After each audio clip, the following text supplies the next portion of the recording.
बिस्मिल्लाहिर्रहमानिर्रहीम अस्सलाम वालेकुम वरहमतुल्लाहि वबरकातुहू। मैं मोहम्मद अली वारिस अवान आज एक बार फिर से DHO मुल्तान का जो हमारा प्रोजेक्ट है, जिसको हम पैराडाइज़ ऑफ सदर्न पंजाब के नाम से जानते हैं, उसके हवाले से कुछ चीज़ें डिस्कस करूँगा, जिसमें कुछ हाई राइज़ बिल्डिंग के हवाले से कि उनकी ग्राउंड ब्रेकिंग होना थी या हो चुकी है या होने वाली है, या इस अक्टूबर के महीने में कौन कौन सी चीज़ें होने वाली हैं। स्पेशली थर्ड बैलेट के हवाले से कुछ चीज़ें डिस्कस करेंगे। तो सबसे पहले मैं आज हाई राइज़ बिल्डिंग का ज़िक्र करूँगा, जिसमें काबिल ज़िक्र है हमारा सेक्टर वी की अगर हम बात करें तो यहाँ पे ये आपको जो CV01 ए बुलेवार्ड, यहाँ पे अगर हम देखते हैं तो यहाँ पे एक हाई राइज़ बिल्डिंग फ्यूचर में बनने जा रही है। अभी इसकी जो कहते हैं कि इसके मामलात जो है MOU वगैरह वो साइन हो चुका है। और साथ में अगर हम और जो चीज़ें हैं जिसमें आपने सुना होगा कि सेक्टर डी के अंदर, बल्कि मैं ख़ुद भी डिस्कस कर चुका हूँ आपसे, सेक्टर डी के मेन बुलेवार्ड की अगर हम बात करें तो यहाँ पे दो हाई राइज़ बिल्डिंग काबिल ज़िक्र थी, जिनमें से एक बुलेवार्ड हाइट्स के नाम से जानी जाती है और दूसरी की अगर मैं बात करूँ तो वो पेविलियन बाय इमारत। तो अभी अगर हम इसकी ऑन ग्राउंड जाके साइट देखते हैं वहाँ पे क्या मामलात चल रहे हैं, तो वहाँ पे सिर्फ आपको ये चीज़ दिखेगी कि इन्होंने बाउंड्रीज़ कर रखी हैं। ऑन ग्राउंड इनकी कोई डेवलपमेंट नहीं हो रही फ़िलहाल के लिए। प्रोजेक्ट का इन्होंने कहा था कि जी हम मार्च से जून के दरमियान ग्राउंड ब्रेकिंग कर देंगे, लेकिन ग्राउंड ब्रेकिंग अभी ताख़ीर का शिकार है। और वो ताख़ीर का शिकार मेरे ख़्याल से जो कीमतों में कमी है ये नहीं है। जो मेरे ख़्याल से कीमतों में कमी के अलावा एक मेन वजह है वो ये है कि जो कंस्ट्रक्शन का मटेरियल है उसकी कॉस्ट का बढ़ जाना है। क्योंकि ज़ाहिर है कोई भी बिल्डर जब कोई प्रोजेक्ट साइन करता है वो उस वक़्त से जो चीज़ें चल रही होती हैं उनको ज़हन में रख के करता है, या आने वाले कुछ टाइम को वो अंदाज़ा रख के वो अपना एक प्रपोज़ल बना के वो प्रोजेक्ट के हवाले से वो चीज़ें ओके करता है। लेकिन यहाँ पे अगर हम देखें अनएक्सपेक्टेडली चीज़ें हुई हैं, अचानक जो कॉस्ट है मटेरियल की वो बढ़ गई है। और मेरे ख़्याल से जहाँ तक मुझे लगता है यही मेन वजह है कि अभी यहाँ पे किसी भी हाई राइज़ बिल्डिंग की जो बुलेवार्ड हाइट्स और साथ में इमारत बाय पेविलियन, इनकी ग्राउंड ब्रेकिंग नहीं हो सकी। इनके ग्राउंड ब्रेकिंग के हवाले से अभी मैं आपको ये नहीं कह सकता कि आने वाले 1 माह 2 माह में हो जाएगी। इस हवाले से अभी फ़िलहाल खामोशी है उन लोगों की तरफ से। अब अगर हम देखें कि सेक्टर जी और एन को पोजेसन अनाउंस कर दिया गया है, उस पोजेसन अनाउंस होने की सेरेमनी पे अगर हम देखें तो प्रोजेक्ट डायरेक्टर जनाब ब्रिगेडियर शेब अनवर कियानी साहब ने जो चीज़ें डिस्कस की हैं उनमें से कुछ चीज़ें मैं आपके साथ पहले शेयर कर चुका हूँ, मज़ीद रिपीट भी कर देता हूँ कि वो चीज़ें वाकई हो रही हैं। अभी के लिए अगर आप मैप्स के ऊपर देखेंगे तो यहाँ पे आपको ये CN13 SN07 यहाँ पे पहले ग्रिड स्टेशन था, लेकिन अगर हम देखें बाद में इस ग्रिड स्टेशन को अभी वाटर स्पोर्ट्स पार्क में कन्वर्ट किया जा रहा है। यहाँ पे ग्रिड स्टेशन नहीं बनेगा, वाटर स्पोर्ट्स पार्क बनेगा। दूसरी तरफ अगर हम देखें तो हमारा ये जो इल्लामा मोहम्मद इकबाल एवेन्यू है, जिसको हम इकबाल गेट के नाम से जानते हैं, मुल्तान पब्लिक स्कूल रोड से ये सिटी को कनेक्ट करेगा, तो इसकी ग्राउंड ब्रेकिंग भी अक्टूबर के महीने में होने जा रही है। बड़ी देर से काफ़ी लोग इंतज़ार कर रहे थे कि जी इस गेट की कब ग्राउंड ब्रेकिंग होगी, तो इसकी ग्राउंड ब्रेकिंग का महीना अक्टूबर का है और ये बिफ़ोर बेल्टिंग हो जाएगी। दूसरी तरफ बेल्टिंग की डेट आप पहले से जानते हैं, बेल्टिंग भी यकीनी तौर पे वो होने जा रही है, उसमें मज़ीद कोई ताख़ीर नहीं है।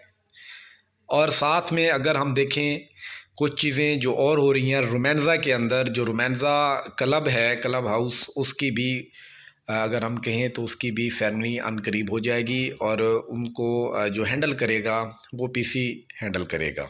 5 स्टार होटल अगर हम देखें तो ये टोटल जो मैनेजमेंट होगी रोमांजा गोल्फ क्लब की, तो वो टोटल PC करेगा। इसके अलावा अगर हम थर्ड बैलेट में देखें कि हमारी जो कीमतें हैं वो कहाँ पे जा रही हैं, अगर मैं 5 मरला की बात करूं, 10 मरला की या 1 कनाल की, तो इस वक्त एफिडेविट कोई ख़ास अवेलेबल नहीं है।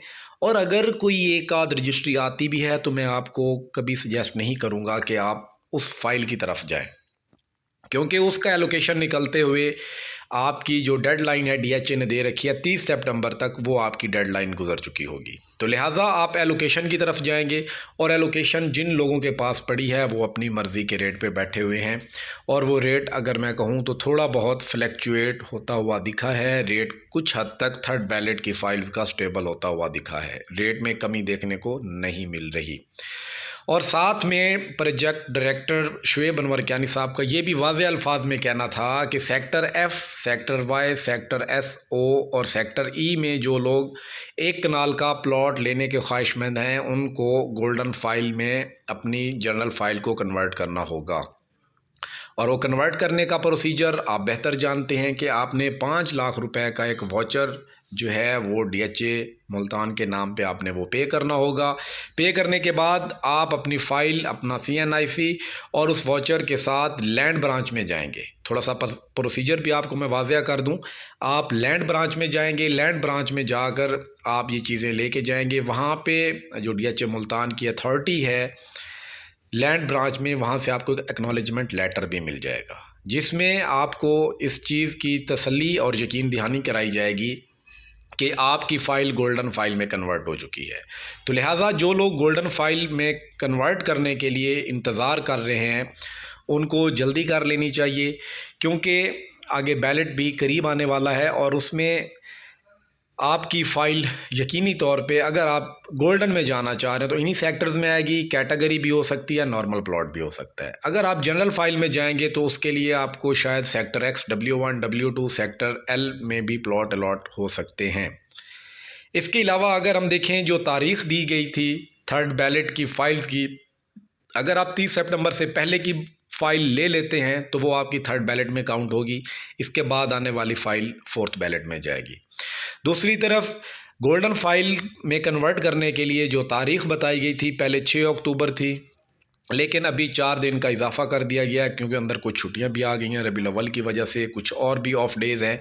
तो लिहाजा इस तारीख़ को डीएचए मुल्तान ने 6 तारीख़ से एक्सटेंड करके 10 तारीख़ कर दिया है कि 10 दिन पहले आपकी बेल्टिंग से गोल्डन फाइल में कन्वर्जन का जो एक प्रोसीजर है वो आखिरी जो उसके मराइल हैं वो इख्तिताम पजीर हो जाएंगे। जो आखिरी 10 दिन होंगे, 8 दिन होंगे, उसके अंदर डीएचए मुल्तान की जो मैनेजमेंट है, जो आईटी के एक्सपर्ट हैं, जो बेल्टिंग को कंडक्ट कर रहे होते हैं, जो चीज़ें हो रही होती हैं उसके लिए वो सारे अपने जो प्लॉट्स हैं और वो फाइल्स को तरतीब देने में लग जाएंगे। तो लिहाजा जो थर्ड बैलेट में फ़ाइल के ऑनर हैं वो बेचने से पहले उनको मैं यही कहूँगा कि आपको थर्ड बैलेट में जाना चाहिए गोल्डन फाइल के साथ। हो सकता है कि आपके जो प्लॉट की जो फ़ाइल की कीमतें हैं वो थर्ड बैलेट के प्लॉट से में भी आपके प्लॉट की जो कीमत है वो बेहतर हो सके, जो आपका एक लॉस ज़्यादा हो रहा है वो लॉस रिकवर हो जाए। तो मैं किसी भी थर्ड बैलेट के फ़ाइल होल्डर को नहीं कहूँगा कि वो अपनी फ़ाइल को सेल करें। मैं एक कनाल के फ़ाइल होल्डर से पहले भी यही गोश गुजार हुआ हूँ, अब फिर से वही कहूँगा कि आप अपनी फ़ाइल को गोल्डन फाइल में लाजमी कन्वर्ट करवा लें। बाकी 5 मरला 10 मरला ऑप्शनल है, वो आप पे डिपेंड करता है कि आप क्या करना चाह रहे हैं। इंशाअल्लाह ताला मज़ीद कुछ चीज़ें आप लोगों से फ्यूचर में भी डिस्कस करता रहूँगा। तब तक के लिए इजाज़त दीजिए। अल्लाह हाफिज़।